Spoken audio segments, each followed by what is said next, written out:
An indulgence of anything, even something as pure as water, can intoxicate. How many of us have known someone or have heard of someone who was addicted to drugs and or even alcohol? This is a recurring issue that affects 24.6 million Americans every 30 days. These numbers will continue to increase unless we come together as a society and make change. This is why I bring to you Reduce the Use. With this campaign, we will enlighten those on new sophisticated measures to lessen substance abuse while building a better society and family bonds. Right now, I'm going to be promoting Reduce the Use by describing some new protocols that can be brought to workplaces as well as convenience stores. Drug and alcohol abuse are prominent issues in the United States, as we all may know. Substance abuse ultimately leads to an addiction. Addictions are like viruses in which they do not spread via germs, but they spread through communities, families, and schools. Abusing drugs and alcohol can lead to the death of you and even someone else. Gratefully, there are governmental organizations and educational institutions that are dedicated to addressing drugs and alcohol issues in our country. For example, the Substance Abuse and Mental Health Services Administration Organization. The SAMHSA depicts that the overall cost of substance abuse amounts to $224 billion annually. According to the National Survey on Substance and Health, 21.5 million American adults battled a substance use disorder in the year of 2014. 1 out of every 8 people who suffered from drug use disorder struggles with both alcohol and drugs simultaneously. Roughly 64,000 people have died from a drug overdose alone in 2016. As you can see, substance abuse is a significant issue that must be dealt with. Now that I have shared with you some statistics on substance abuse in our country, I will now tell you why you should take an interest in the Reduce for Use. As Reduce the Use, we aim to reach every community nationwide and eventually further on.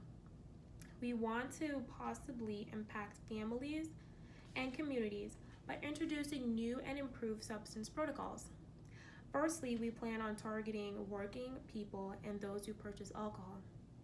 According to the Bureau of Labor and Statistics, the average American household spends $435 on beer, wine, hard liquor, and mixed drinks. This is more than the amount spent on non-alcoholic beverages combined. In terms of drugs, the National Drug Control Policy estimates that $100 billion worth of drugs were sold in the U.S. in the year 2013. Now that we know how much is spent on substances, I'm going to explain what we can do to help this matter. Starting in the workplace, most employees are subjected to doing a drug test. However, most addicts know how to maneuver around this so they can pass that test. Due to this flaw, employees are unaware of potential drug abuse happening within their establishments and the dangers that are present. To terminate this, our campaign aims to enforce a more advanced drug screening process where a routine drug screening is administered to new and current employees. With employees not knowing when they will be screened, the statistics of substance abuse will decline due to the employee not wanting to lose his or her own job.